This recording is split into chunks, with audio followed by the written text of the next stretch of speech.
सादर प्रणाम। पिछले कुछ दिनों से जो भी मैं बार बार जो पीआईएल की बात कर रहा हूँ कि जो ऑलरेडी राजस्थान हाई कोर्ट में जो पीआईएल लगाई जा चुकी है और उसको लगाने के बाद में अगर कोई व्यक्तिगत केस लगाता है तो उसका इतना ज़्यादा कोई अर्थ रह नहीं जाता, बजाय इसके कि पैसों का वेस्टेज है और समय का वेस्टेज है। तो इसी से रिलेटेड एक मैसेज मेरे पास आया था जो उसको मैं अक्सर इसे पढ़ के आपको शेयर करना चाहूँगा, जिसमें उन्होंने लिखा है कि आदर्श के सभी सदस्य को मेरा ये मैसेज है, आपका और हमारा एक ही मकसद है, संस्था रेगुलेट हो, उन्हें हमें रोजगार प्राप्त हो, हमारे जमाकर्ता का जमाधन लाभ सहित मिले। आपका हमसे परिचय एवं साथ वर्षों पुराना है।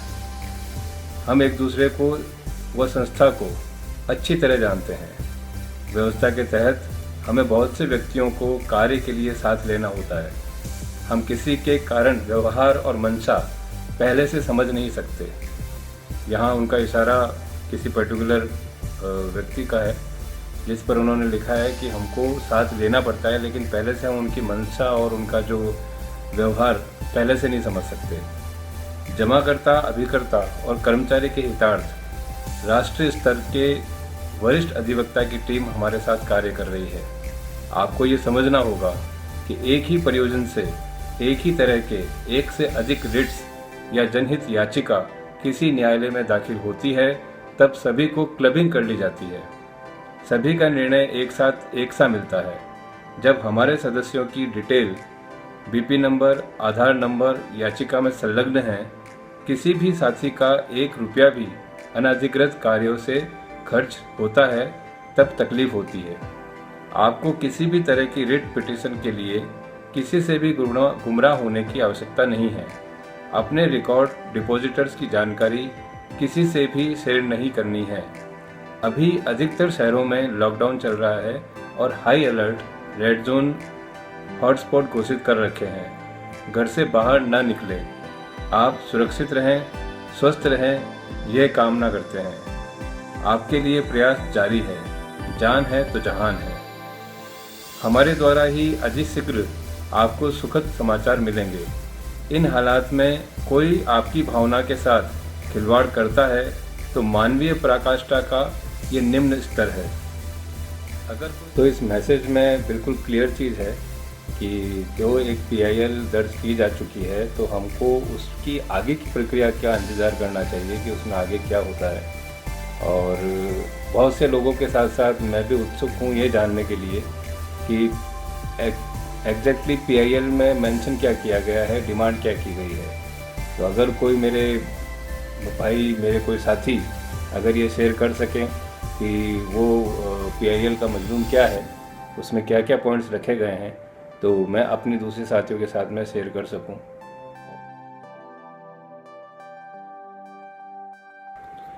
पिछले वीडियो में आपके कथनानुसार कुछ हमारे सदस्य हैं, उन्होंने ये इच्छा जाहिर की कि मैं मल्टी स्टेट प्रॉपर्टी एक्ट के बारे में बातचीत करना शुरू करूं और सेक्शन 1 से 9 तक आप लोगों के साथ शेयर किया जा चुका है।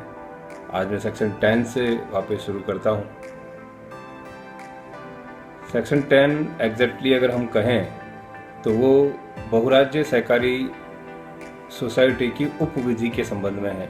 बायलॉज जिसको हम कहते हैं, तो बायलॉज जब बनाए जाएं तो वो किस किस पॉइंट्स पर ध्यान में रखते हुए बायलॉज का निर्माण किया जाना चाहिए, क्योंकि ये विद इन सोसाइटी किन नियमों पे कार्य करेगी।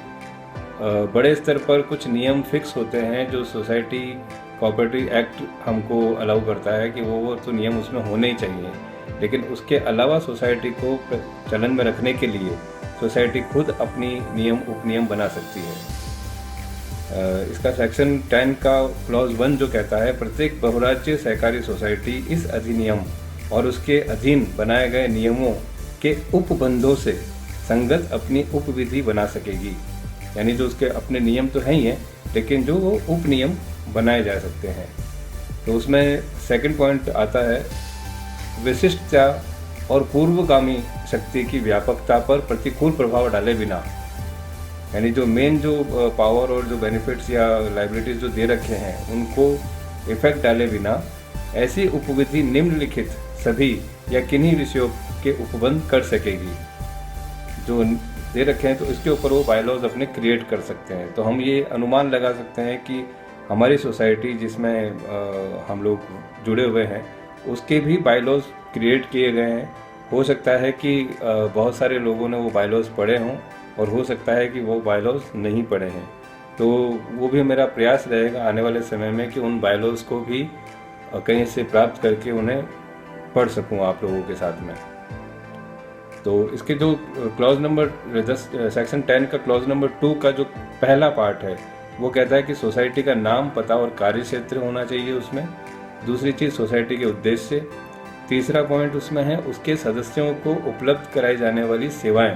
तो क्या क्या सेवाएं इसमें सदस्यों को दी जाएगी वो इसमें मेंशन होगा। सदस्यों को अभिप्राप्त करने के लिए पात्रता, तो सदस्यता किस तरह से ली जा सकती है, उसकी पात्रता क्या होगी वो मेंशन करना। सदस्यता अभिप्राप्त करने की प्रक्रिया, उसको जोड़ने का प्रोसीजर। सदस्यता बने रहने के लिए शर्तें, किस तरह से वो अपनी सदस्यता को बनाए रखता है, उसके लिए क्या शर्तें सोसाइटी ने लागू की। सदस्यता के प्रत्याहरण के लिए प्रक्रिया, यानी उसको अगर ड्रॉप करना चाहे तो वो कैसे जोड़ सकता है। सदस्यता का अंतरण, यानी उसको ट्रांसफ़र किया जा सकता है या नहीं किया जा सकता। सदस्यता से निष्कासन करने की प्रक्रिया, यानी किसी को अगर सदस्यता से हटाना है तो उसके लिए प्रक्रिया क्या है। सदस्यों के अधिकार और कर्तव्य, उनके राइट्स एंड ड्यूटीज़। सोसाइटी की पूंजी की प्रकृति और रकम, वह रीति जिसमें कोई एकल सदस्य अधिकतम पूंजी के लिए अभिदाय कर सकता है, किस तरह से वो अपना जो कैपिटल है, शेयर कैपिटल है, वो उसमें डाल सकता है। ऐसे स्रोत जहाँ से बहुराज्य सहकारी सोसाइटी द्वारा निधियाँ जुटाई जा सकती है, यानी वो पैसा कहाँ कहाँ से कलेक्ट कर सकता है। वह प्रयोजन जिसके लिए निधियां उपयोजित की जा सकती है, यानी उन पैसे को लेकर वो कैसे उसका यूटिलाइजेशन करेगा। बहुराज्य सहकारी सोसाइटी के शुद्ध लाभों का आवंटन और संवितरण की रीति, जो भी नेट प्रॉफिट होता है तो उस नेट प्रॉफिट का डिस्ट्रीब्यूशन किस तरह से होगा वो प्रक्रिया इसमें मेंशन की जाएगी। विभिन्न आरक्षितों का गठन, इसके अलावा जो डिफरेंट अलग अलग तरह के जो फंड्स होते हैं उनके ऊपर भी इसका गठन भी किया जाता है, समितियों का गठन किया जाता है।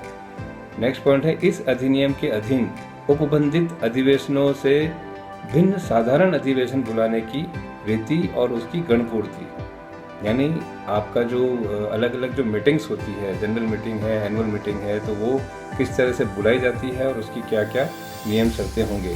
साधारण एवं अन्य अधिवेशनों के लिए सूचना की प्रक्रिया और उनमें मतदान करने की रीति, यानी आप एनुअल मीटिंग और जनरल मीटिंग जब बुलाएंगे तो उसकी प्रोसीजर क्या होगी और उसके अंदर इलेक्शन किस तरह से होंगे, वोटिंग कैसे होगी। उपविधि में संशोधन करने की प्रक्रिया, यानी किसी भी तरह के बायलॉज को आप चेंज कर सकते हैं तो उसका प्रोसेस क्या है। बोर्ड के सदस्यों का संख्या जो 21 से अधिक नहीं होगी। जो वर्किंग कमेटी होती है उस वर्किंग कमेटी बोर्ड मेंबर्स की जो गठन होता है उसमें मैक्सिमम 21 लोग हो सकते हैं कार्य समिति में, वर्किंग कमेटी में। सोसाइटी के निदेशकों, अध्यक्ष और अन्य पदाधिकारियों की पदावधि जो 5 वर्ष से अधिक की नहीं होगी।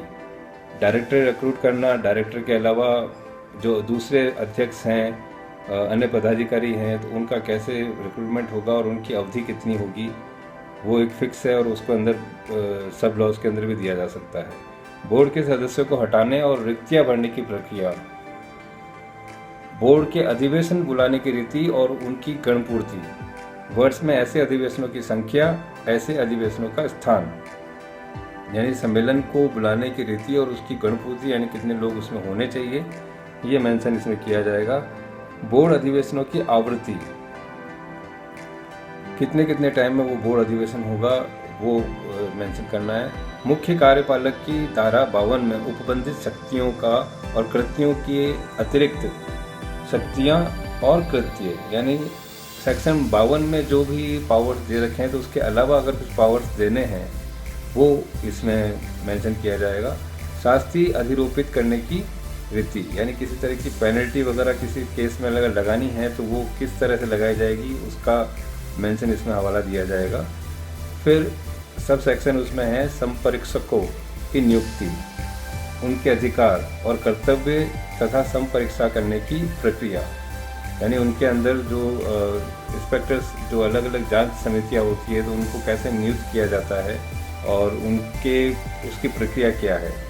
सोसाइटी की ओर से दस्तावेजों पर हस्ताक्षर करने, वादों तथा अन्य विधिक कार्रवाइयों को संस्थित करने और उसमें प्रतिरक्षा करने के लिए अधिकारियों को प्राधिकृत करना, यानी मतलब डेलीगेशन ऑफ पावर, जिसमें हम कहेंगे तो अलग अलग काम के लिए अलग अलग लोगों को कैसे डेलीगेट करते हैं, तो उसका क्या प्रोसेस होगा वो इसमें बताया गया है। ऐसे निबंधन जिन पर कोई बहुराज्य सहकारी सोसाइटी सदस्यों से भिन्न व्यक्तियों से व्यवहार कर सकेगी, यानी और कहाँ कहाँ वो अपना व्यवहार कर सकते हैं, और उसके बारे में इसमें मेंशन किया जा सकता है। वे निबंधन जिन पर कोई बहुराज्य सहकारी सोसाइटियों से भिन्न किसी संगठन से व्यवहार कर सकेगी। वह अधिकार यदि कोई है जिन्हें बहुराज्य सहकारी सोसाइटी किसी अन्य बहुराज्य सहकारी सोसाइटी या परिसंघीय सहकारी समिति को प्रदत्त कर सकेगी, और वह परिस्थितियां जिनमें परिसंघीय सहकारी समिति इन अधिकारों का प्रयोग कर सकेगी। नेक्स्ट पॉइंट है, किसी सदस्यों की मृत्यु की दशा में उनके नाम निर्देशितों के नाम पर शेयरों और हितों का अंतरण करने की रीति, यानी किसी की डेथ हो जाती है किसी मेंबर की, तो उसके जो राइट्स हैं, उनके जो शेयर्स हैं, उनको कैसे ट्रांसफ़र किसी दूसरे उसके उत्तराधिकारी को ट्रांसफ़र किया जा सकता है, उसके लिए मेंशन किया है। फिर बहुराज्य सहकारी सोसाइटी द्वारा संचालित किए जाने वाली शैक्षिक और प्रशिक्षक कार्यक्रम, बहुराज्य सहकारी सोसाइटी के कारोबार का मुख्य स्थान और अन्य स्थान, इसके अलावा उसके सदस्यों द्वारा उपयोग की जाने वाली सेवाओं का न्यूनतम स्तर, कोई अन्य विषय जो विहित किया जाए। इस तरह से टोटल पॉइंट्स है सेक्शन 10 में, जो बायलॉज में को किस तरह से मेंशन करना है, प्लस अलग अलग कानून जो बनाने हैं अपने कार्य को, अपनी सोसाइटी को सुचारू रूप से चलाने के लिए, वो इसमें सेक्शन 10 में सारी चीज़ निर्दिष्ट है। सेक्शन 11 जो कहता है किसी बहुराज्य सहकारी सोसाइटी की उपविधियों का संशोधन, यानी किसी भी बायलॉज को अगर हमको अमेंडमेंट करना है तो उसका संशोधन करने की प्रक्रिया क्या होगी। किसी बहुराज्य सहकारी सोसाइटी की उपविधि का संशोधन तब तक विधिमान्य नहीं होगा जब तक ऐसा संशोधन इस अधिनियम के अधीन रजिस्टर न कर लिया गया हो। किसी बहुराज्य सहकारी सोसाइटी की उपविधियों का संशोधन सोसाइटी के साधारण अधिवेशन में उपस्थित और मतदान करने वाले सदस्यों के 2/3 बहुमत द्वारा पारित संकल्प द्वारा किया जाएगा। ऐसा कोई संकल्प तब तक विधिमान्य नहीं होगा जब तक सदस्यों को प्रस्तावित संशोधनों की स्पष्ट 15 दिन की सूचना न दी गई हो। ऐसे प्रत्येक मामले में जिसमें बहुराज्य सहकारी सोसाइटी अपनी उपविधियों में संशोधन करने का प्रस्ताव करती है, केंद्रीय रजिस्ट्रार को ऐसे संशोधनों को रजिस्टर करने के लिए आवेदन निम्नलिखित के साथ करेगा। पहला पॉइंट, उपधारा 2 में निर्दिष्ट संकल्प की प्रति, यानी रेजोल्यूशन की जो कॉपी है वो उसमें दी जाएगी। निम्नलिखित उपदर्शित करने वाली विशिष्टियों से युक्ति विवरण, यानी क्या चेंजेस चाहते हैं वो विवरण, उस साधारण अधिवेशन की तारीख जिसमें उपविधियों का संशोधन किए गए थे, साधारण अधिवेशन बुलाने के लिए दी गई सूचना के दिनों की संख्या, बहुराज्य सहकारी सोसाइटी सदस्यों की कुल संख्या, ऐसे अधिवेशन के लिए अपेक्षित गणपूर्ति, अधिवेशन में उपस्थित सदस्यों की संख्या, ऐसे सदस्यों की संख्या जिन्होंने ऐसे अधिवेशन में मतदान किया, ऐसे सदस्यों की संख्या जिन्होंने उपविधियों में ऐसे संशोधनों के पक्ष में मतदान किया, उन संशोधनों के साथ जिन्हें किए जाने का प्रस्ताव है, प्रबद्ध सुसंगत उपविधियों की जगह एक प्रति, और साथ ही ऐसे संशोधनों को न्यायोचित ठहराने के कारण साधारण निकाय द्वारा इस निमित्त सम्यक रूप से प्राधिकृत अधिकारी द्वारा हस्ताक्षरित उपविधियों के ऐसे पाठ की 4 प्रतियां जिनमें प्रस्तावित संशोधन सम्मिलित किए गए हैं, सदस्यों को दी गई सूचना और उपविधियों में संशोधन के प्रस्तावक की एक प्रति, साधारण अधिवेशन की अध्यक्षता करने वाले व्यक्ति द्वारा हस्ताक्षरित एक प्रमाण पत्र जिसमें यह प्रमाणित किया गया हो कि उपधारा 2 और 3 तथा उपविधियों में निर्दिष्ट प्रक्रिया का अनुसरण किया गया है। ऐसी कोई अन्य विशिष्टि जिसके केंद्रीय रजिस्ट्रार द्वारा इस निमित्त अपेक्षा की जाए। ऐसा प्रत्येक आवेदन ऐसे साधारण अधिवेशन की तारीख में जिससे उपविधियों के में ऐसे संशोधन पारित किए गए थे 60 दिन के भीतर किया जाएगा। ऐसी सहकारी सोसाइटी की जो धारा 22 के उपबंधों के अनुसार बहुराज्य सहकारी सोसाइटी में संपरिवर्तित होने की वांछा करती है, उपविधियों के संशोधन को इस धारा की उपधारा 2 में उपधारा 5 में दी गई प्रक्रिया लागू होगी। यदि उपधारा 5 के अधीन आवेदनों की प्राप्ति पर केंद्रीय रजिस्ट्रार ये समाधान हो जाता है कि प्रस्तावित संशोधन इस अधिनियम या नियमों के उपबंधों के प्रतिकूल नहीं है, सहकारिता के सिद्धांतों के विरुद्ध नहीं है और बहुराज्य सहकारी सोसाइटी सदस्यों के आर्थिक हितों का संवर्धन करेगा, तो वह संशोधन को उसे प्राप्त होने वाली तारीख से 3 मार्च की अवधि में भीतर रजिस्टर कर सकेगा। केंद्रीय रजिस्ट्रार रजिस्ट्रीकृत संशोधन की प्रति अपने द्वारा हस्ताक्षरित प्रमाण पत्र सहित उसके रजिस्ट्रीकरण की तारीख से 1 मास के अवधि में बहुराज्य सहकारी सोसाइटी को भेजेगा और ऐसा प्रमाण पत्र इस बात का निश्चायक साक्ष्य होगा कि संशोधन सम्यक रूप से रजिस्टर कर लिया गया है। जहां केंद्रीय रजिस्ट्रार किसी बहुराज्य सहकारी सोसाइटी के उपविधियों के किसी संशोधन को रजिस्टर करने से इनकार करता है, तो वहां वह इनकार करने के ऐसे आदेश को उसके कारणों सहित सोसाइटी के मुख्य कार्यपालक को इनकार करने की तारीख से 15 दिन के भीतर विहित रीति के संसूचित करेगा। परंतु यदि रजिस्ट्रीकरण के आवेदन का उपधारा 7 में विनिर्दिष्ट 3 माह के अवधि में भीतर निपटारा नहीं किया जाता है, तो केंद्रीय रजिस्ट्रार उस अवधि के भीतर इनकार या आदेश संसूचित करने में असफल रहता है, तो आवेदन को रजिस्ट्रीकरण के लिए स्वीकार कर लिया गया समझा जाएगा और केंद्रीय रजिस्ट्रार इस अधिनियम के उपबंधों के अनुसार रजिस्ट्रीकरण प्रमाण पत्र जारी करेगा। यानी अगर उसके अमेंडमेंट को एक्सेप्ट करना नहीं करना है तो 3 महीने के अंदर बताना होगा। 3 महीने में कोई जवाब अगर नहीं आता है तो उसको एक्सेप्टेड ही माना जाएगा। सेक्शन 12 जो कहता है उपविधियों का संशोधन कब प्रवृत्त होगा, यानी वो एग्जीक्यूट कब होगा। बहुराज्य सहकारी सोसाइटी की उपविधियों का कोई संशोधन जब तक वह किसी विशिष्ट दिन प्रवृत्त होने के लिए अभिव्यक्त न किया गया हो, उस दिन प्रवृत्त होगा जिस दिन संशोधन रजिस्टर किया जाता है। अगर उसमें कोई डेट मेंशन कर रखी है कि कब से जारी होगा तो ठीक है, अन्यथा जब वो रजिस्टर कर लिया जाता है तब से ही उसका एग्जीक्यूशन माना जाएगा। नाम में परिवर्तन। कोई बहुराज्य सहकारी सोसाइटी, ये सेक्शन 13 के अंतर्गत है, कोई बहुराज्य सहकारी सोसाइटी अपनी उपविधियों का संशोधन करके अपने नाम में परिवर्तन कर सकती है, किंतु ऐसे परिवर्तन से बहुराज्य सहकारी सोसाइटी या उसके किन्हीं सदस्यों या भूतपूर्व सदस्यों में से किसी के अधिकार या बाध्यता पर प्रभाव नहीं पड़ेगा और किसी बहुराज्य सहकारी सोसाइटी द्वारा या उसके विरुद्ध ऐसी विधिक कार्रवाइयाँ जो उसके पूर्ववर्ती नाम से जारी रखी जा सकती थी या प्रारंभ की जा सकती थी, उसके नए से या उसके विरुद्ध जारी रखी जा सकेगी या प्रारंभ की जा सकेगी। जहां कोई बहुराज्य सहकारी सोसाइटी अपने पते में अपने नाम में परिवर्तन करती है, तो वहां केंद्रीय रजिस्ट्रार बहुराज्य सहकारी सोसाइटी के रजिस्टर में उसके पूर्ववर्ती नाम के स्थान पर नए नाम की प्रविष्टि करेगा और तदनुसार रजिस्ट्रीकरण के प्रमाण पत्र का संशोधन करेगा। सेक्शन 14 जिसमें एड्रेस में परिवर्तन चाहेंगे, तो एड्रेस में परिवर्तन प्रत्येक बहुराज्य सहकारी सोसाइटी के कारोबार का एक मुख्य स्थान होगा और विहित रीति के से रजिस्ट्रीकरण पता होगा जिस पर सभी सूचनाएं और संसूचनाएं भेजी जा सकेगी।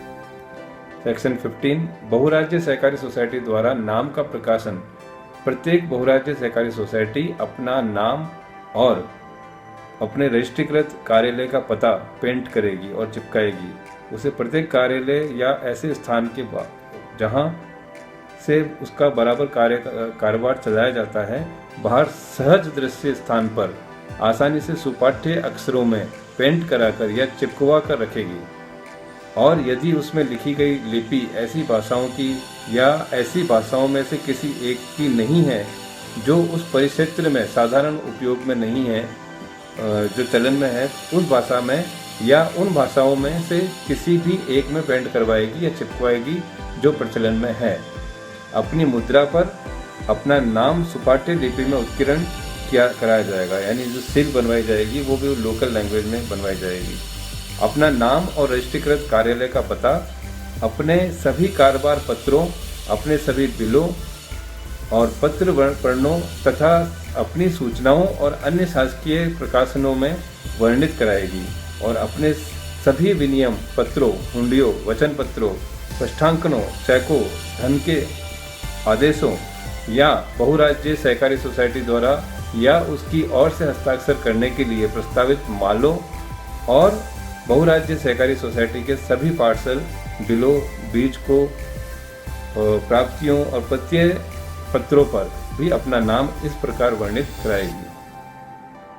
तो आज का वीडियो भी तकरीबन 20 मिनट से ऊपर हो चुका है, तो ज़्यादा बोर नहीं करूँगा। आज आप इतनी ही बात से मैं अपनी इस वीडियो को क्लोज़ करूँगा कि एक बार किसी सम्राट ने अपने मंत्री से कहा कि कोई एक ऐसी बात कही है जिससे कि हंसता खेलता व्यक्ति उदास हो जाए और जो उदास व्यक्ति है वो मुस्कुराने लगे। तो उसने एक ही लाइन कही कि ये वक्त गुजर जाएगा। तो साथियों, एक ही बात कहूँगा कि बहुत लंबा समय हो गया है और हो सकता है कि कितना लंबा और चले, लेकिन ये श्योर है कि ये वक्त भी गुजर जाएगा। तो उम्मीद ना हारें, अपने जीवन को सुरक्षित रखें, अपने स्वास्थ्य को सुरक्षित रखें। और आज सबसे बड़ी चीज़ जो आई है इस वर्ष हमारे पास 2020 में, वो जीवन रक्षा मंत्र एक ही है कि सरकारी नियमों का, मेडिकल नियमों का पालना करें और इस संक्रमण से अपने आप को बचाएं, अपने परिवार को बचाएं, सुरक्षित रहें, स्वस्थ रहें, मुस्कुराते रहें। आपको इसी बात के साथ आज के लिए धन्यवाद।